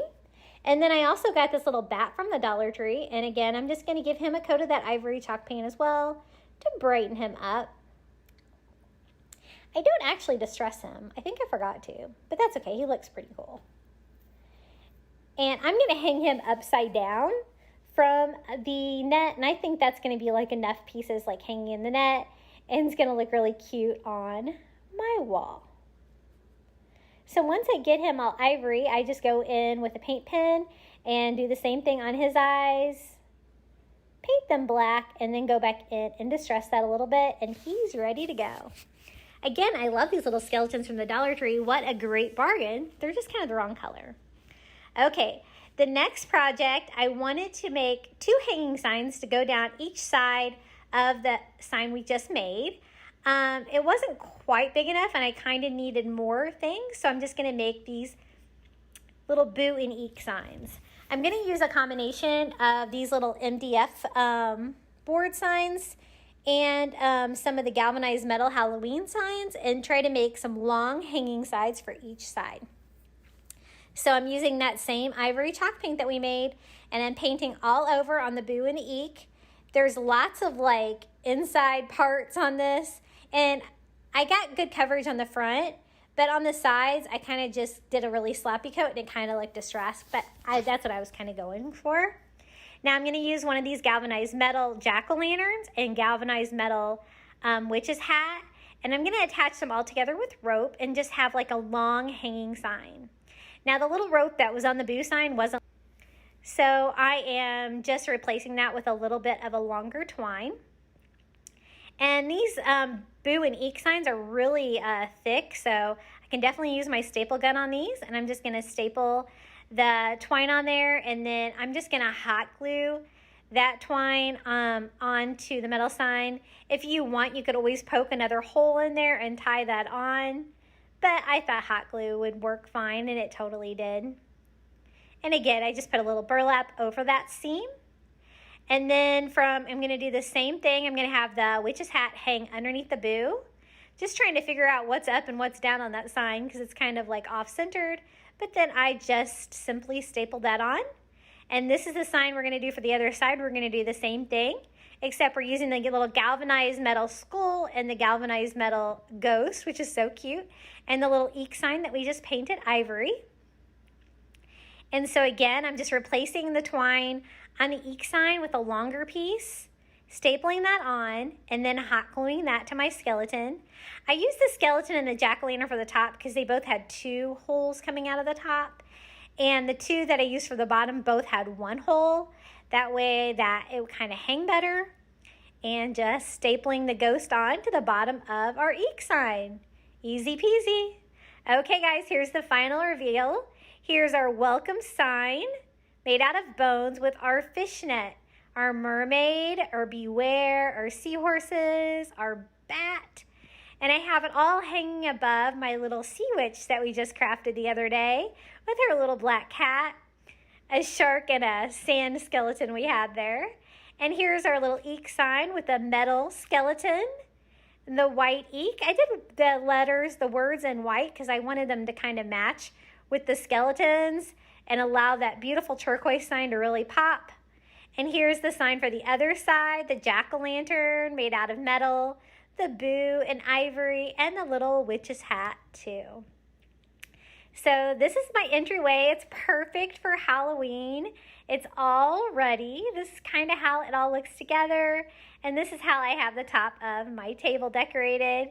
And we like to collect these little skeleton animals. My son's a big fan. We've got a mermaid there from the Spirit Halloween last year. And this year we got that new shark there. That's our new addition this year to our skeleton collection. And this is kind of how it all goes together. I love the welcome sign. I'm glad I did it in that turquoise color. I think it's a nice blue shade. And I think all these pieces work well together. And I think they're really fun. What do you think about my little coastal Halloween display at my entryway? And our last set of projects today are going to be these stylish skeleton DIYs using supplies from the Dollar Tree. Plastic skulls from the Dollar Tree, and I want to make them some stylish decor pieces for my house. First, I want to cut a hole in the top of the skull, so I'm just using a candle because it's a circle and it's about the right size, and I'm just drawing that on the top of my skull with a Sharpie so that I know where to cut. I want to make this skull into a planter, and so I'm just using a razor blade from the Dollar Tree and cutting that circle out carefully. Make sure you don't cut yourself. The front of the skull is really thin and easy to cut. The back of the skull is thicker, and so you kind of do have to work at it, but just kind of try to get like a little bit of a circle shape. It doesn't have to be perfect because you're not going to be able to really see it. And I want to make these into planters. I'm going to try this paint technique I've never used before. I'm using white acrylic paint and mixing that with baking powder. Now I'm using baking powder and not baking soda. It's going to give me a different effect. So there's kind of a chemical reaction and it gets all foamy and crazy looking, and that's what we're going for. Now I have used baking soda paint before and it gives you a really rough texture. I wanted a ceramic looking texture and wanted these to look like white ceramic skulls. And so that is what I'm going for, and I think it worked out really well. I didn't measure anything. I just mixed some in there until I got the consistency that I wanted. And I'm just using a chunky brush to paint my skull all over. You kind of need a brush because you kind of need to get into all the little nooks and crannies on the skull. And it did take, I think, 3 coats of paint to do that. Now you'll see I did the same thing with 2 more skulls. So I just cut a hole in them and painted them with a coat of this baking powder paint. And now I'm going in and putting a second coat of paint on all 3 of those. And I want to make those little planters for some flowers, actually some leaves. So that's kind of what it looks like with 2 coats. And then I did have to go in and do a 3rd coat on all of my skulls, and it gave me great coverage. Now, if you were to do this with white chalk paint, I think you would get a similar finish, but it might not look as ceramic, but it might. I didn't have any white chalk paint, so I tried to do this technique instead, but I probably need to pick some up. I usually use ivory. Now, this is the thrift flip sign that I got at the thrift store. It's the perfect size, and it's a heavy wood sign, and I thought it would be a perfect base for my skull planters. So I'm just cleaning that up, and then I'm just going to paint it white. I'm just using that white acrylic paint to paint it. It did take like 3 coats because the coverage isn't that great on that. I really do need to pick up some white chalk paint the next time I go to Walmart, I think.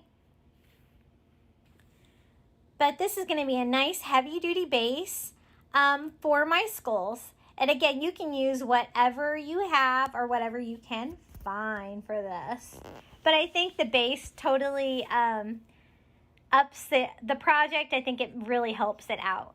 So then I am just filling my 3 little skulls with some floral foam from the Dollar Tree. Now, it's kind of got a big cavity in there, so I'm just putting chunks in there to try to fill it up to give me areas to poke my plants into, because it's kind of hard to get it in there with just the small circle on top opening. And so just filling those up until they're pretty much full, and we can start doing our decorating here with our leaves. Now, these are the blue maple leaves from the Dollar Tree. I have used these before on a wreath. I did the blue maple leaves with like white starfish and white sand dollars, and I loved the blue and white combination. It kind of inspired me for today's pieces. I kind of wanted some more of this look, this blue and white look. It's a little different than my normal coastal decor. It's kind of more of a nautical look, but it's very classy, and I love the blue and white together. Now these, I used two sprigs that had the pumpkins on there, the white pumpkins. They also had berries, and I didn't really like the berries, so I did cut those off. And I'm just kind of arranging these to be symmetrical. I did end up with an extra white pumpkin, and I did try it, but I decided I'd rather my pieces be symmetrical than have one that has 2 of the pumpkins. So I do kind of make them all exactly the same. And you can't really see like the opening. I'm kind of pushing them down to cover up the top of the opening. And here is our base. I'm just covering it with some of this wider burlap that I picked up at Walmart. But you can totally use the burlap ribbon from Dollar Tree and just use 2 of them and kind of slightly overlap them. And I'm just attaching those to the underside of the sign with some hot glue just to cover the base with the burlap. And I kind of like the feel that that gives me. Now I want it to look nautical, kind of coastal. So I'm using some of this rope from the Dollar Tree and attaching that to the front and the back of my base. And it's kind of wide, so I'm going to use 2 rows and kind of trying to evenly space those. When I get to the end, I just trim it off. I was going to wrap all the way around, but since I used the burlap on the sides, I didn't really find that I needed to. And so I'm just cutting a piece kind of just to size and then just gluing that down with hot glue. And that is going to be all there is for our base of our little skulls. I really love how this piece turned out. I think it's beautiful, and it really has a classy feel. I really love it. So I kind of measure my board just to try to find the center so I know where to glue down my very first skull. And I just glue it down with some hot glue underneath like the chin part of the skull, because that's kind of how these little plastic skulls from the Dollar Tree sit. And I glue all 3 down, and I love it. What do you guys think of this first DIY? So pretty. Okay, our second DIY today is going to be a skeleton hand wreath. I picked up 8 of these plastic skeleton hands from the Dollar Tree, and I'm going to paint them all white using the same technique, but I didn't have enough of that white acrylic paint to do all of these hands, so I'm just using some white house paint that I had sitting around and mixing that with the baking powder to kind of do the same technique painting on these. And just using a brush, I'm going to do, I think I had to do 2 coats on both sides of the hands. Now you'll see that they do have left and right, so I made sure when I bought these at the Dollar Tree that I got 4 lefts and 4 rights, so I could kind of put them together thumb to thumb. But you know, it probably doesn't really matter. You could probably do like all lefts or all rights, but just be aware that there are 2 different kinds, 2 different shapes. And I got the idea for this project. I think it was in a magazine. I saw somebody had made a wreath with skeleton hands from the Dollar Tree. They kind of had theirs tucking under with like a happy Halloween sign in the middle. And it was super cute. And I'm not sure who the original creator was on that, but kudos to them. It inspired me to do this. I want mine to have like a different, like a feel, like a classier feel. So you'll see how I put this together.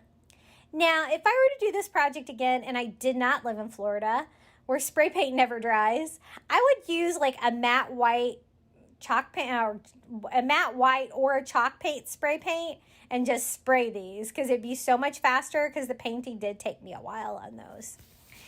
And or white chalk paint would have probably been faster too. I might have got better coverage and not had to do several coats. Now I just use one of those wire Wreath forms that come in the 3-pack from the Dollar Tree and hot glued those together. And I didn't feel it was strong enough, so I'm just going around here with some rope and gluing that on around that ring. And I still didn't feel like it was super strong. So I think I end up doing the Wreath ring, plus I think I did 3 loops of the rope, just so that I have multiple things glued to so that this wreath stays together. I don't want it to fall apart. The different thing that I did is you'll see all the fingers are pointed down. So this is the back of my project. I'm going to have my fingers pointing out towards you. And it totally gives you a little bit different feel than the other way to make this wreath.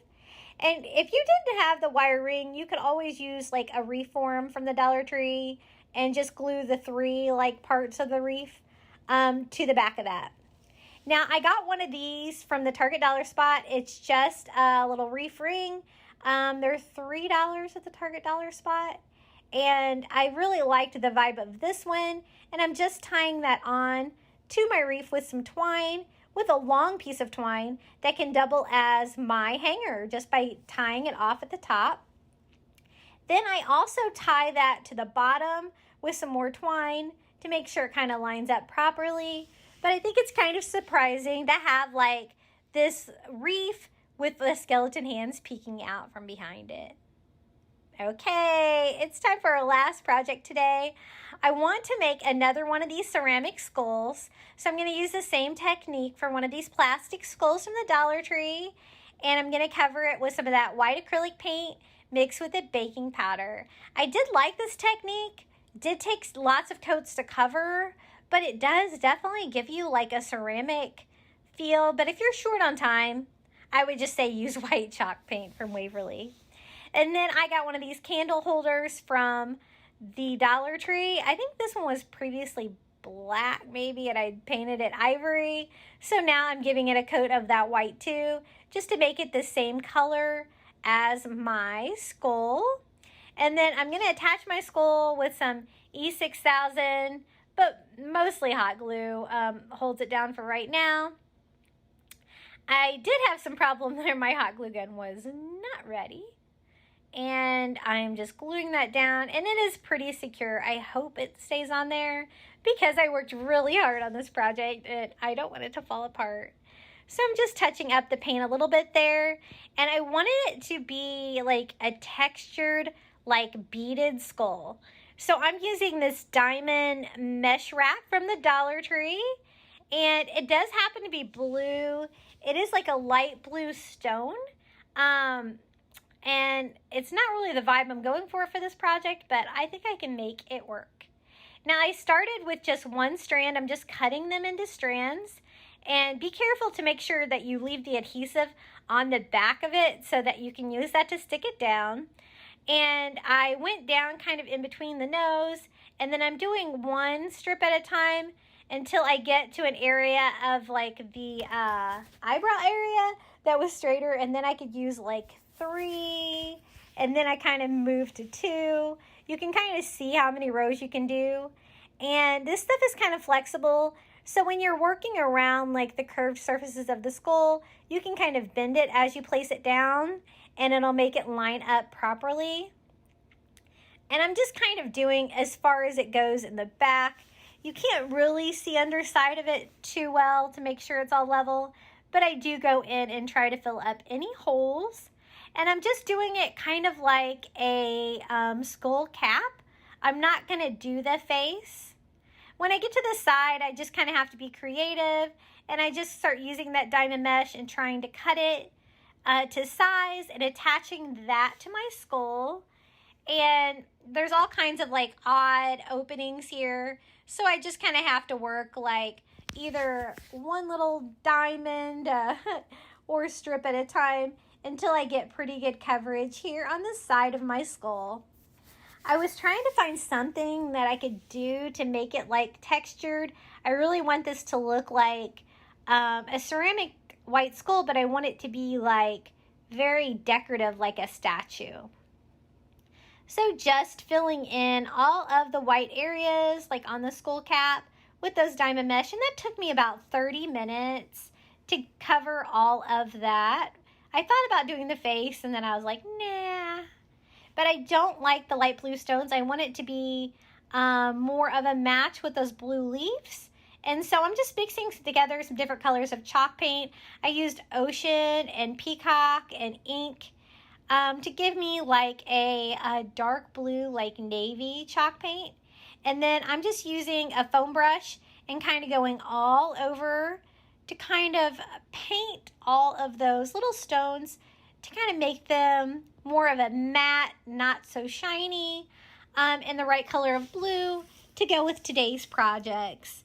Now sometimes, I'm just trying to get the stones, but sometimes it does go through on the scalp, but that's okay. And then underneath, I wanted to attach some of those blue leaves, and so I am just tying those on underneath the candle holder with a piece of twine and kind of sticking the little sticks of the leaves down inside there. I did touch up the paint and I kept getting it on my leaves, but I was able to wipe that off and just tying that to the base and leaving like a little bit of the exposed rope. And I love how this project turned out. Now I thought I needed a little something extra, so I'm using some of these wood beads from the Dollar Tree, and I just cut off a strand that I think will go around the base of the candle holder. And I just tie this on simply to the back. I don't even hot glue it because it's kind of stuck where I need it to be. But if yours is kind of moving around, you can totally do that. If you can't find that wood bead at the Dollar Tree, I know it's so hard to find. I've only found it once. You could always make a wood bead garland. Easy peasy. Now, I also wanted to distress this piece a little bit.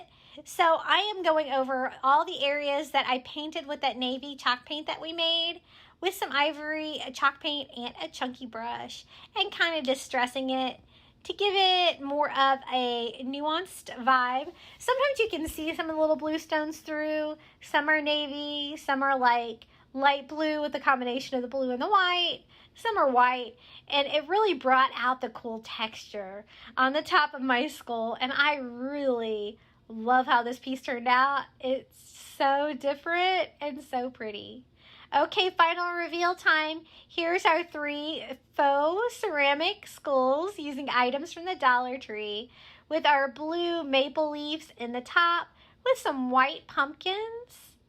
And I really love the vibe on these. I hope you like them as well.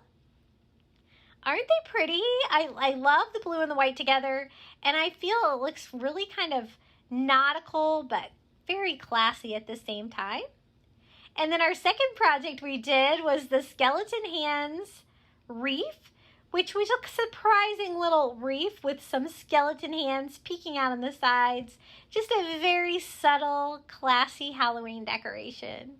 I think it's so cute. What do you think about this combination?